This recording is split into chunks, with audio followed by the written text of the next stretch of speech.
Hi, welcome to Pictures, Noise and Words. I'm Hedgy. I'm Paz. And this is Overkill. New song from Overkill, Last Man Standing. Not heard it. No, neither have I. It's just out, literally been out 2 weeks. Trying to put these things off now so we can do them on the channel. So I can go. This has been out 2 weeks. They've got a new album called The Wings of War, but it's not out until February 2019, so... You gotta love Overkill, they just don't stop. Time to save up. Yeah. Overkill and we and Overkill, that's not a sentence, is it? But Overkill and us go back a long way. Yeah. 1989, I think, was the Years of Decay, and that is still one, probably, if it would be in my list of favourite albums, ever, I think. If you wait until after this video, I have an anecdote about Overkill for you, so there's something to look forward to, eh? But I don't want to cram everything before the video and make you wait, because I don't want to wait. So it doesn't feel that long since they did the last one, The Grinding Wheel, which is a really good album. I think it must be about 2 years, 18 months, 2 years. So they just churn them out. They just do not stop. Yeah, it says under the video on this the YouTube video that this is their 19th album, 19th studio album. I mean, that's mad. Isn't it? That's these bands that put out 2 albums in 10 years. Tool accepted, because they're allowed to, they can do what they want. But bands that just take forever to come out. Just take forever to come out with anything. Yeah, 19th. Anyway, let's just play it. So this is Last Man Standing by Overkill. I have done Overkill on this channel before, and I am very, very, very familiar with their work, as is Paz. So it's it's not like we're going to get a surprise here. Hopefully, it's just going to be excellent. Let's just get it on. I'm so interested to hear this.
I see they've mellowed with age. Yeah. Why is his voice still the same? Why isn't his voice not getting any older? I think you must look after it for that. Yeah, the guy who has a brain hemorrhage on stage, and then, you know, I'll finish the gig first, and then I'll go to hospital, and I'll come back. Relentless, just carry on. Relentless. Yeah, it is. It's got that. It is just that relentlessness that, you know, just powers it along, and it's just great stuff. I don't know if it's great because I've always liked it, or is it just genuinely great? I think it's just genuinely great. It's genuinely great. It's a band that you almost has just stuck to its guns in the right way. Some bands just never change and they just get old, whereas they're doing something right because you know what you're going to get. And you do get what you're expecting, but for some reason it's still really good. Yeah. You know?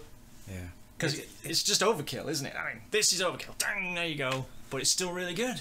I've heard that song before. You know, they've made that song before, and it's still really good. They had I say lean patch. I think every band had a lean patch during the 90s. But they still... When grunge and new metal. So. Delivered some really good albums. But it's when they signed to Nuclear Blast and did the Ironbound album. That was amazing. That really kicked them, gave them a new lease of life. And we had that, and then Ironbound and Electric Age, I think it was. Armorist, The Grinding Wheel, and then this. Sounds like we're going to get 5 albums of pure, intense thrash with tons of energy. I think, and I think I saw an interview with before they made the Electric Age album. Like, how do you follow Ironbound? They said, "Oh, just lots of energy. Let's just keep making lots of energy," and yeah, that's why that's the and it is just packed with energy, isn't it? You think, wow. Yeah, aren't you getting a bit old for this, guys? You're going to give yourselves heart attacks if you keep having to play a whole gig of this every night, you know. To be honest, I think they're doing what they love, and I don't think they give a crap. Yeah. Which is what metal's all about. They've got themselves in that position where they're not having to, I don't think, tick anyone else's boxes. They're just doing, this is who we are, this is what we do, and this is what we will carry on doing. It doesn't really matter what you know, whatever fads and whatever, or even evolution. This is who we are and this is who we're staying. So anecdote time. It's a great example of Overkill. I thought that. Yeah, I've told this anecdote before on this channel, to be honest, on the last Overkill, but it was months and months ago, and most of the people watching this probably haven't seen it. We were there, weren't we? But Paz and I went to see Overkill in Wolverhampton. It's Wolverhampton, isn't it? That place. Went to see him in Wolverhampton.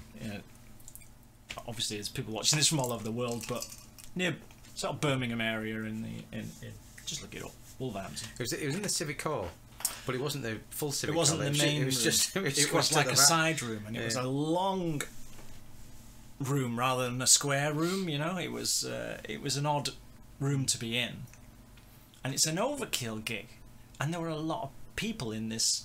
Not a small room, that's not fair, but not a huge room. And it's got a lot of people in. And then down to one side, admittedly, but down near the front, there's a hospital bed on a gurney, you know, the wheels and everything. And obviously a person lying on said hospital bed, looking paralysed, frankly. I can't, you know, obviously I didn't go up and find out what was wrong with him, but it was the full Monty medical outfit going on there, and then there were 2 people who were looking after this person on the bed. It's an Overkill gig, and you kind of go, you can't help it, can you? It's sort of like, oh, okay, yeah. And then the Overkill come on, and the gig starts, and the mosh pit kicks off, and I will never forget the image of people bouncing off this hospital bed, moshing, and the people who are there to kind of look after him were obviously like metalheads as well. It wasn't like they were in shock or anything, but they're like sort of holding people off as this guy's on this bed watching Overkill, and it was just the most bizarre thing, wasn't it? Yeah. It was one of those moments that you think, yeah, I'm going to remember this forever. Yeah, a little knob that controlled the bed was a skull, wasn't it? Oh yeah. So he's like permanently in this thing clearly, but yeah, don't know, probably some heavy metal motorcycle accident or something, but I will just never forget, some guy in a hospital bed in the mosh pit or an Overkill gig. Like, I've gone into some alternate universe. That was also the gig. I went to get a couple of beers, and the door to the venue was quite stiff. So I went up with the beers, I'm going to tackle this door. And coming the other way was Derek Taylor, the guitar player for Overkill. But I didn't know it at the time. I just went, yeah, mate. I said, thanks very much. That was Derek Taylor. Yeah, hang on a minute. Yeah, it was. I think it was when the support band were on. He's obviously had come into the venue. I can't remember who they were. So it's all been washed away by a guy in a hospital bed in a mosh pit. That was an amazing. And then we saw them again much more recently in Manchester, a club called Sound Control, which is not there anymore, unfortunately. And they were supported by Zentrix. What a gig that was! That was great. But yeah, so there you go. Yeah, a free anecdote there. But great song. It's Overkill. It's what I expect. It's what I want. I got what I wanted. But it's not just that. It's exciting Overkill. You get what you want. But you do get some bands that deliver what they want, but it just sounds the same and uninspired. Yeah. Like a retread. That sounds inspired as if they're still got enjoying that attitude and enjoying it, not going through the motions. They're still producing stuff that gets us, two middle-aged guys pumped up. And if you go and see them live and they say, here's one off the new album, you're not going to go, oh god. No, don't play this, play Elimination. Did I say Derek Taylor? Is that the guy? Ignore me, correct me in the comments. Is it Derek? I do not know the names. I was just going with I don't know the names of the band members. Spinal Tap, the bass player out of Spinal Tap? Derek Small. Derek must be Derek Taylor. Sorry, Derek. Thanks for holding the door open for us. He'll remember that. He'll be watching this and he'll go, I remember that. He didn't say thank you, the rude bastard. Actually, I wonder, you know what, if Overkill could see the guy in the hospital bed, I bet they remember it, because it was just, they'll think, hospital bed. I remember it, because they'll have gone backstage and said, did you see a guy in a hospital bed? There's two helpers like, what the heck's going on? Yeah. Anyway, there you go, some Overkill, which... When did you have to pay 3 tickets? Off the guy in bed, and there's 2 helpers, or just one. Probably because they looked like they were there to enjoy it as well, though. Yeah. They didn't look like they'd been brought from a care home or something, and were like, "Oh my god, where am I?" Kudos to the Wolverhampton Civic Hall for not saying you're a fire hazard. Yeah. Yeah. You gotta make you're a fire hazard just for letting them in. Yeah, I wonder if they probably had to sign something that said we're not responsible. For interesting that. But yeah, I'll never forget that. And now, you won't. Okay. Thanks for watching. Overkill will always have a place here. Yes. See you soon. See you now. Bye-bye.